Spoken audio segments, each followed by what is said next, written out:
चलिए दोस्तों, नमस्कार। और आज 8 जून का दिन।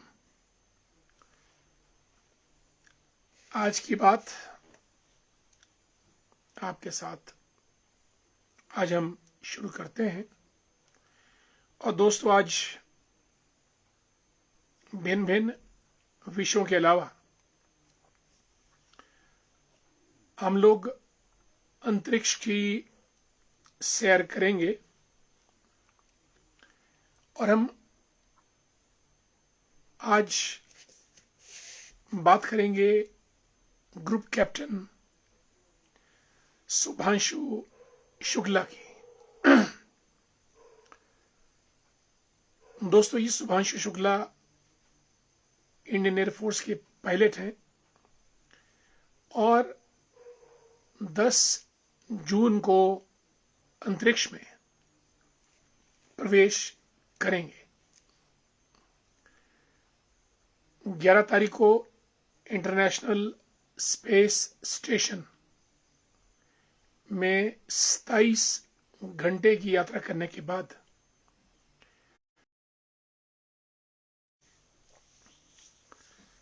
जुड़ेंगे और भारत के लिए एक नया रिकॉर्ड स्थापित होगा। दोस्तों, एक इसरो है, इंडियन स्पेस रिसर्च ऑर्गेनाइजेशन, जो कि भारत की स्पेस संबंधी गतिविधियों का संचालन करता है। और अब ग्रुप कैप्टन शुभांशु शुक्ला भी देश के लिए अंतरिक्ष में जाएंगे, स्पेस में, और इंटरनेशनल स्पेस स्टेशन से जुड़ेंगे 11 जून को। लेकिन आगे बढ़ने से पहले स्वागत और अभिनंदन आत्माराम जी का बहुत दिनों के बाद कार्यक्रम में आए हैं। Good evening. दीवान वर्मा जी को नमस्कार। मनोज ठाकुर जी, नंदलाल भंडारी जी हमारे मित्र, मैं ठीक हूं। और रेशम संख्यान जी, जय श्री राम। दोस्तों, आप में से बहुतों को याद होगा 1984 में वाले हैं, वे नासा, अमेरिका की स्पेस एजेंसी है। जैसे भारत का इसरो है, ठीक उसी किस्म से अमेरिका का नासा है।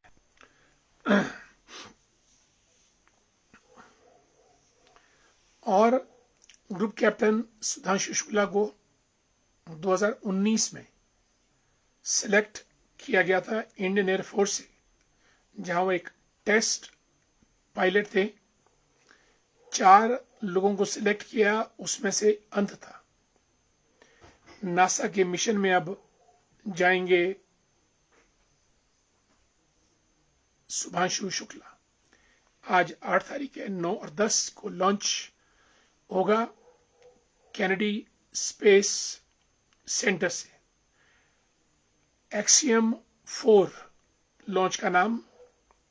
और ड्रैगन कैप्सूल में 4 अंतरिक्ष यात्री स्पेस में जाएंगे। एक हंगरी के हैं और एक इटली, एक अमेरिका, एक भारत। और 1984 में जो राकेश शर्मा जी गए थे, उन्होंने केवल ऑर्बिट का चक्कर लगाया था। लेकिन Shubhanshu Shukla international space station में डॉक करके काफी दिन उसी स्पेस स्टेशन में रहेंगे। हमारे मित्र रेशम संख्यान जी और मनीष महेंद्रू को राम राम। संजय सूजी, गुड इवनिंग।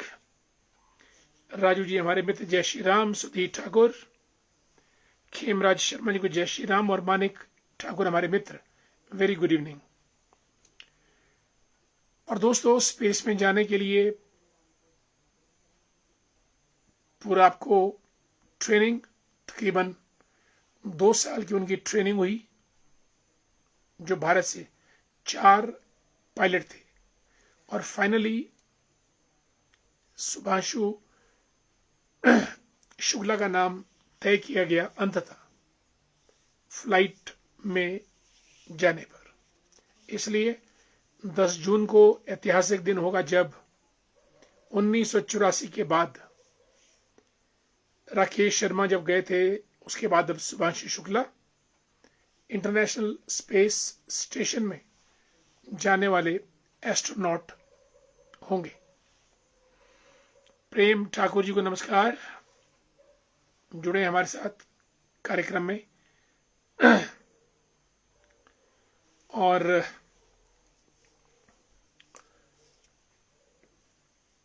दोस्तों, रविकांत जी को नमस्कार, कार्यक्रम में आ चुके हैं हमारे मित्र हैं रविकांत जी। अमित शर्मा जी को राम राम। जननी जन्मभूमिश्च स्वर्गादपि गरईसी, जन्मभूमि स्वर्ग से ऊपर होती है, इस बात में दो राय नहीं है। और पविता शर्मा जी को भी राम राम, नमस्कार।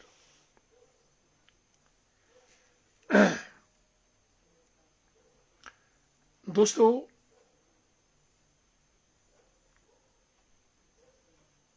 ट्रंप और इलॉन मस्क दोनों अपने क्षेत्र के दिग्गज हैं। आजकल इनकी लड़ाई चरम सीमा पर है और अब खबर मिल रही है कि जो रिपब्लिकन पार्टी है उसमें रिवोल्ट हो रहा है। यानी इलॉन मस्क ने डोनाल्ड ट्रंप को मुश्किल में डालना शुरू कर दिया है और इतने अच्छे दोस्त दुश्मन में बदल गए। हैरानी की बात और जीवन के विचित्र रंगों को ये बात रेखांकित करती है। धर्मेंद्र बाली जी हमारे मित्र, जय श्री राम, जुड़ चुके हैं हमारे साथ। और शायरी से मदन कौशल जी भी कार्यक्रम में पधार चुके हैं। पूरे परिवार को आपके हमारा नमस्कार। और क्योंकि आप हमारा ये कार्यक्रम परिवार संग देखते हैं तो परिवार जनों को भी हमारा नमस्कार कहिएगा। और भूपेश चौहान जी राम राम। Ramesh Sharma ji good evening. डोमेहर के हमारे प्रधान रह चुके हैं धैर्य Bhandari the great, good evening. दोस्तों, नरेश नंबरदार जी, जय भवानी जय दुर्गा, कार्यक्रम में आने पे आपका बहुत बहुत स्वागत, अभिनंदन।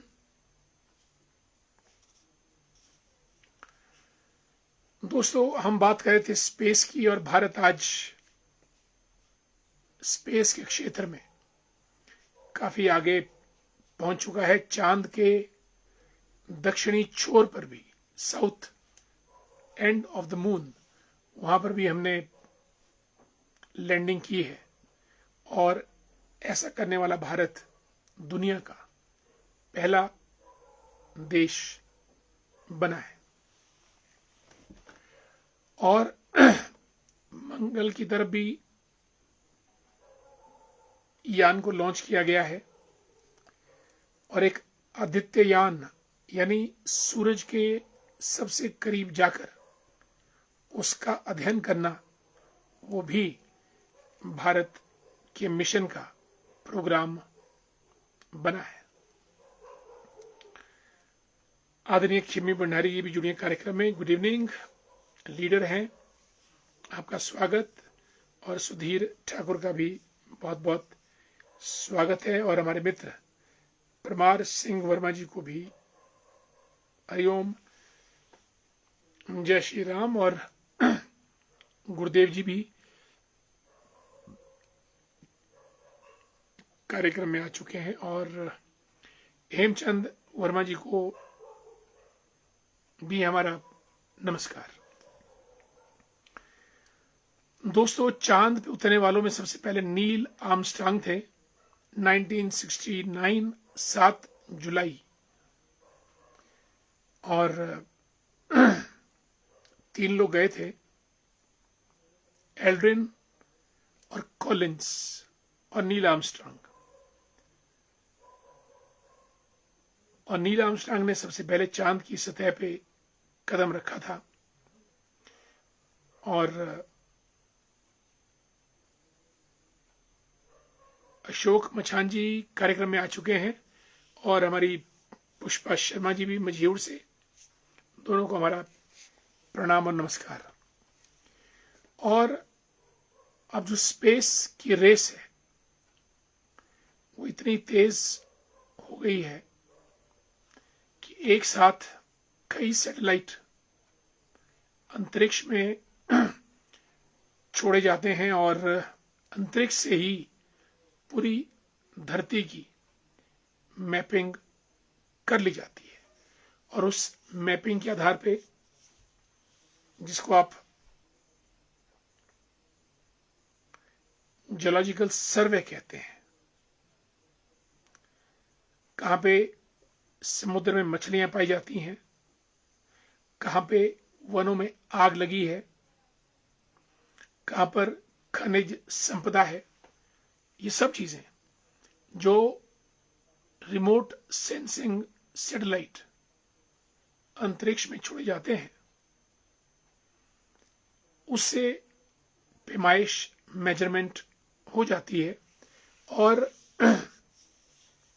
इंसानों के लिए ये एक जबरदस्त खोज है कि धरती पे कहाँ क्या कितना है, इसका अंदाज स्पेस से लग जाता है।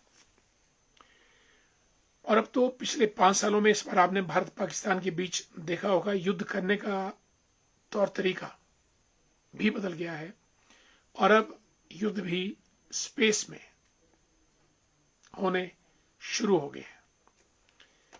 ड्रोन ने सैनिकों का महत्व खत्म कर दिया, पायलट एयरक्राफ्ट का भी, और आने वाले युद्ध ड्रोन्स के सहारे लड़े जाएंगे। और ड्रोन्स को काउंटर करने के लिए स्पेस शील्ड तैयार की जा रही है, यानी अंतरिक्ष में या आकाश में ही ऐसा बंदोबस्त कर दिया जाएगा कि आपके ड्रोन, मिसाइल्स कुछ भी हों, वो आप पर नहीं गिरेगी, उनको अंतरिक्ष या स्पेस में ही नष्ट कर दिया जाएगा। यानी जो आने वाला युद्ध है वो अंतरिक्ष में, स्पेस में लड़ा जाएगा, ना कि जमीन पर। और जैसा इलॉन मस्क ने डिक्लेयर भी किया है कि मार्स पर भी दुनिया बसाएंगे। आज से 100-200 वर्षों के बाद जब पृथ्वी पर जनसंख्या बहुत ज्यादा हो जाएगी, हो सकता है कि कुछ लोगों को मंगल ग्रह पर भेजना पड़े बसने के लिए। Mohan Thakur ji, good evening. हमारे मित्र जुड़ चुके हैं, आदरणीय श्री शर्मा जी, जय श्री राम।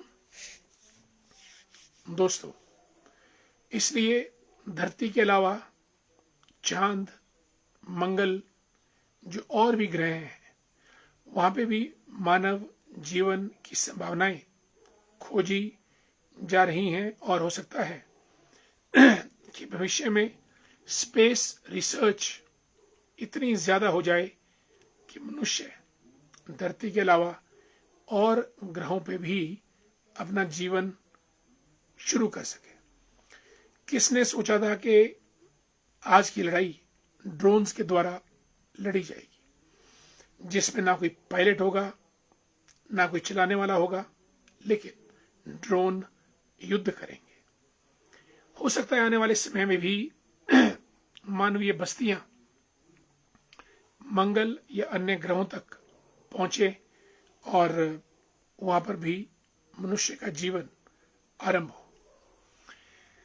दोस्तों, धरती का चक्कर काटने वाले सबसे पहले अंतरिक्ष यात्री थे यूरी गगारिन, रशिया के थे। और उन्होंने 1 घंटा 26 मिनट, शायद जहां तक मुझे याद है, इतनी देर तक उन्होंने अपने कैप्सूल में धरती की परिक्रमा की थी। He became the first cosmonaut to go around the earth in outer space. अंतरिक्ष यात्रियों को एस्ट्रोनॉट भी कहते हैं, कॉस्मोनॉट भी कहते हैं। जो रशिया का जो बोलने का अंदाज है वो कॉस्मोनॉट है, और अमेरिका में इन्हीं अंतरिक्ष यात्रियों को एस्ट्रोनॉट कहते हैं। अमेरिका में एस्ट्रोनॉट, रशिया में कॉस्मोनॉट। अभी सुनीता विलियम्स भारत की जो इतना वक्त स्पेस में रही, उनको इलॉन मस्क के ड्रैगन कैप्सूल के द्वारा धरती पे सुरक्षित वापस लाया गया था। ये अपने आप में एक बहुत बड़ी बात है। और रूपा शर्मा जी जुड़ी हमारे साथ। जय राधे कृष्ण, मां ज्वाला जी की जय हो, और राधे राधे, जय श्री कृष्ण। दोस्तों, आज हमने स्पेस के बारे में आपसे बात की, और स्पेस के क्षेत्र में भारत दुनिया के पहले 6 देशों में आता है। भारत के श्रीहरिकोटा आंध्र प्रदेश में स्पेस सेंटर, और बेंगलोर में, वहां से हमारे सैटेलाइट लॉन्च होते हैं। एपीजे अब्दुल कलाम साहब का बहुत बड़ा योगदान, विक्रम साराभाई जिन्होंने इसरो की स्थापना की थी, सतीश धवन, ये सब लोग इसरो के, कस्तूरी रंगन, ये सब इसरो के चेयरमैन रहे हैं, जिन्होंने भारत का स्पेस के क्षेत्र में एक जबरदस्त नाम और मुकाम कायम किया है। हमारे मित्र बॉबी वर्मा जी जय संघर्ष मंडोल घाट से जुड़े हैं। बॉबी, कैसे हैं आप? आपको हमारा नमस्कार और स्वागत है आपका कार्यक्रम में। साथियों, आज हमने स्पेस के बारे में बात की, 8 जून, और हमने आज शुभांशु शुक्ला के बारे में बताया, जो कि 1984 के बाद अब जाकर, यानी राकेश शर्मा के बाद, ऐसे अंतरिक्ष यात्री बनने जा रहे हैं भारत के, जो स्पेस में जाकर इंटरनेशनल स्पेस स्टेशन में रहेंगे। ये भारत के लिए गौरव की बात है। 10 जून को उड़ेंगे, 11 को 27 घंटे की ट्रेवलिंग के बाद इंटरनेशनल स्पेस स्टेशन में एंटर करेंगे और एक्सपेरिमेंट करेंगे। इस अभियान के लिए हमारे कार्यक्रम से बहुत बहुत शुभकामनाएं, बेस्ट विशेस, और यह अभियान सफल हो। साथियों, यशवंत वर्मा जी भी जुड़े हैं, मैं फोटो देख रहा हूं। यशवंत जी, कैसे हैं आप? दोस्तों, आज की बात आपके साथ कार्यक्रम समाप्त करने की इजाजत दीजिएगा। कल आपसे फिर और मुलाकात करेंगे। तब तक के लिए नमस्कार, जय हिंद, जय भारत।